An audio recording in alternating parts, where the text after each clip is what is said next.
સાહેબ, દવાને કેમ ખબર પડી જતી હશે કે ક્યાં દુખાવો થાય છે? પછી દવા પીધા પછી દુખાવો કેમ બંધ થઈ જાય? નાઇસ ક્વેશ્ચન બેટા.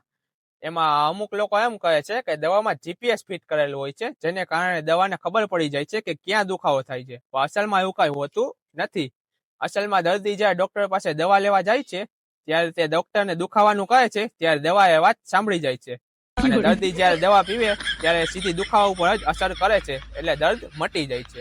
એ તો બધું ઠીક સાહેબ, જ્યારે ડોક્ટર દર્દીનું ઓપરેશન કરે ત્યારે કેમ દર્દીને બેહોશ કરી દે? ઓકે, આનો જવાબ પણ સાવ સહેલો જ છે. એમાં અમુક લોકોનું એમ કેવું છે કે દર્દીને દુખાવો ન થાય ને એ માટે એને બેહોશ કરવામાં આવે છે. અસલમાં એવું કઈ હોતું નથી. અસલમાં હોય છે એવું કે દર્દી ડોક્ટરની બિઝનેસ મોનોપોલી ન જાણી જાય અને ઓપરેશન કરતા ન શીખી જાય ને, એટલે એને બેહોશ કરવામાં આવે છે.